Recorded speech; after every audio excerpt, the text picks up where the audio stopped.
À un moment donné, j'avais peur et j'étais tellement fatiguée. Et j'ai fini par dire oui, je suis une sorcière. Bonjour à tous, je m'appelle Landry, soyez les bienvenus sur ma chaîne YouTube sur laquelle je partagerai avec vous des vidéos d'orateurs et de conférenciers. Le but étant pour moi de vous motiver, de vous inspirer, mais aussi de vous aider dans votre développement et votre épanouissement personnel. Alors pour une première, ce que j'aimerais partager avec vous, c'est la vidéo de Rachel Monza, une Congolaise qui a commencé dans les bas-fonds de la ville de King, mais qui aujourd'hui se retrouve sur divers tapis rouges et avec de nombreux trophées.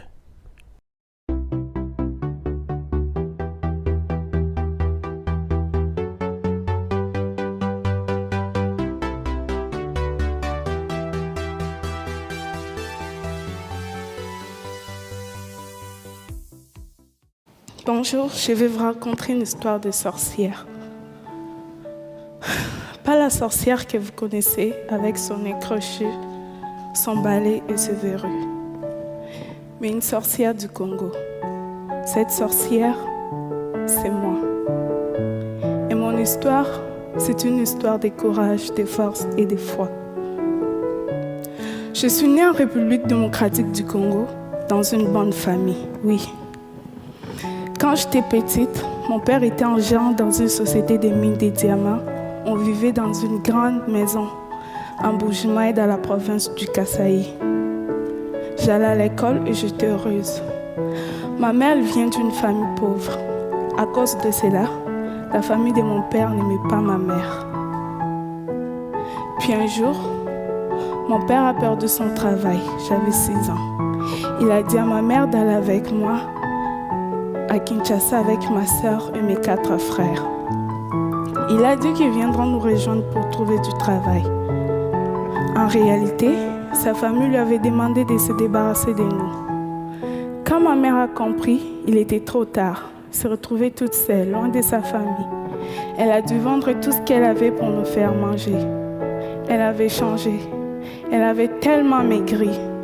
Ma mère a même fait venir notre grand-mère pour nous aider, mais nous avions toujours faim. Alors, ma mère a commencé à nous envoyer chez des amis. On faisait des kilomètres à pied pour aller chercher de la nourriture. C'est comme ça qu'un soir, je me suis retrouvée chez une dame qui m'avait donné à manger pour la famille. Mais elle était trop tard pour retourner.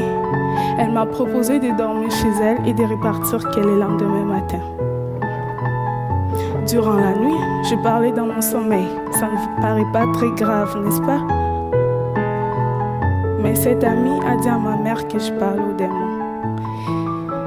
Et en même temps, ma mère et ma grand-mère sont allées demander des conseils chez des prophètes, ceux qui représentent Dieu.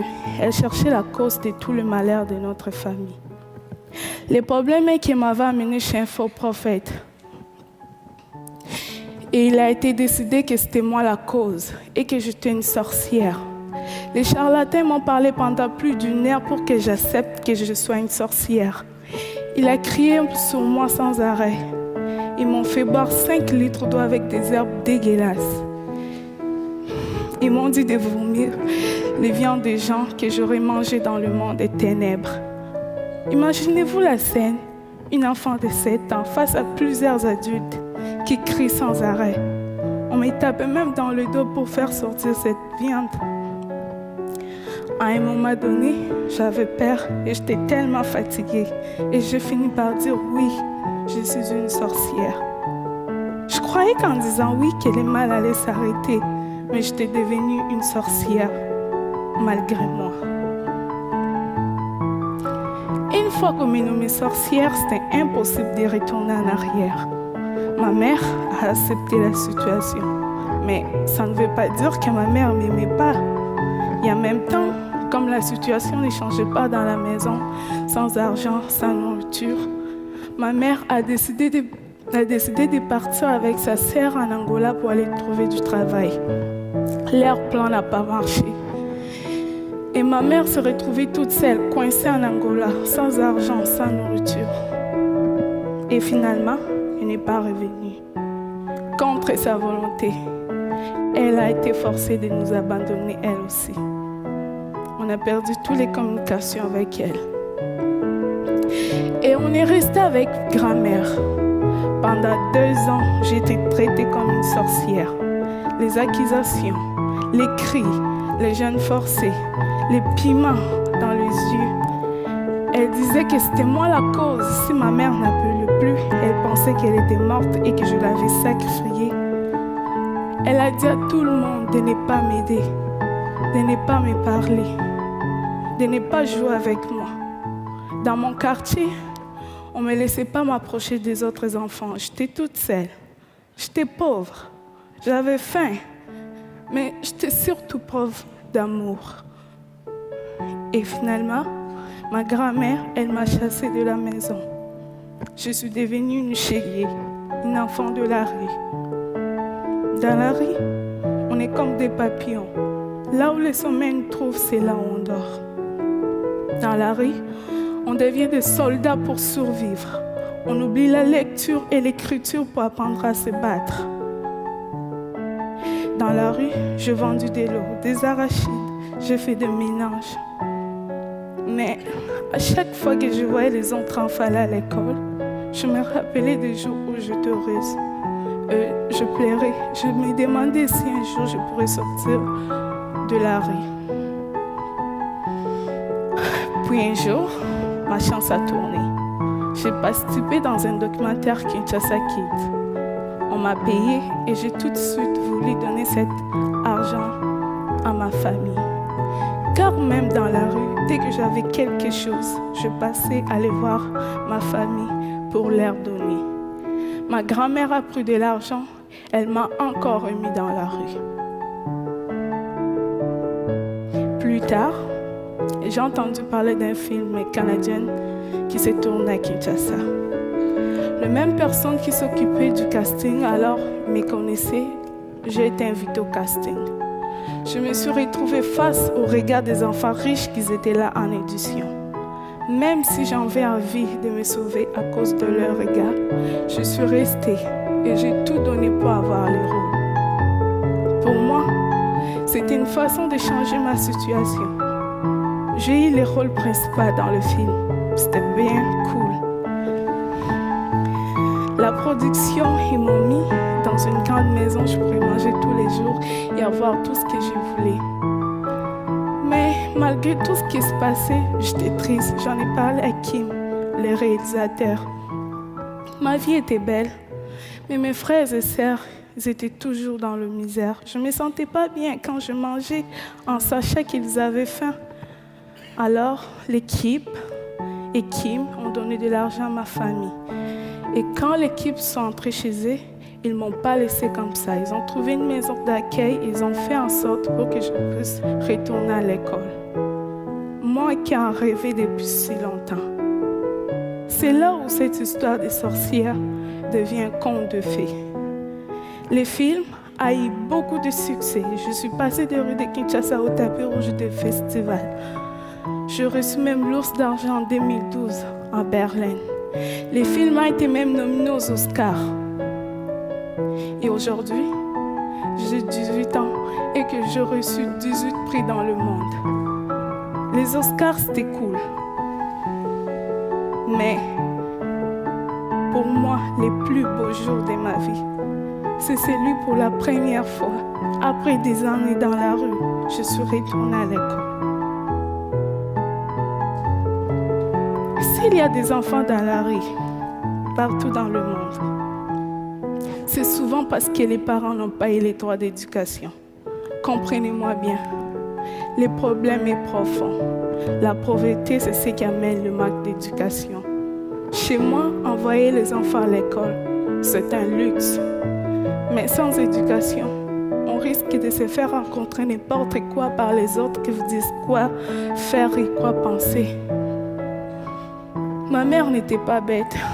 C'est elle qui m'a appris comment pardonner et comment avoir confiance en soi-même. Mais elle s'est fait prendre dans un piège. Vous savez tous que l'éducation est importante. Mais comment se fait-il que l'éducation reste ici et que l'éducation n'est pas arrivée dans le village de ma mère avant ma naissance? C'est pas cool qu'aujourd'hui, avec tout ce qui existe de technologie et d'idées, que ça ne puisse pas se faire. L'ignorance produit des sorcières. L'ignorance peut tuer. Alors, pour chasser des sorcières, construisons des écoles. Moi, je m'en suis sortie. C'est parce que j'ai eu beaucoup de chance et de courage. Ce n'est pas le cas pour beaucoup d'enfants qui sont encore dans la rue. Ils attendent aussi que leurs rêves se réalisent.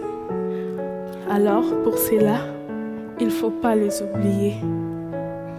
J'ai eu aussi le courage de quitter Kinshasa à 17 ans. Et aujourd'hui, je vis au Québec dans une famille d'accueil. Je poursuis mes rêves, mes études et je reprends les temps qu'on m'avait volés.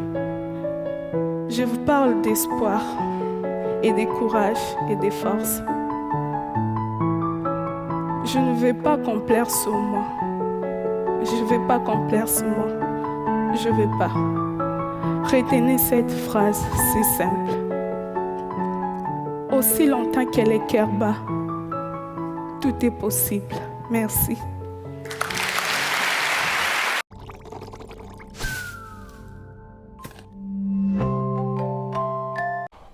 Alors, avec cette vidéo, on se rend compte que lorsqu'on accuse quelqu'un de sorcière ou bien lorsqu'on accuse quelqu'un de manière injuste, c'est facile pour cette personne de perdre pied, car les mots tuent. Si les gens pouvaient savoir comment les mauvais mots détruisent des rêves, détruisent des relations, mais aussi détruisent l'estime en soi, je crois qu'ils auraient un filtre dans la gorge. Alors, si c'est que vous n'êtes pas capable d'aimer, d'apprécier, d'admirer ou bien de faire des compliments, taisez-vous. Car nous sommes dans un monde dans lequel on ne voit rien, mais on invente tout. On ne comprend rien, mais on déforme tout.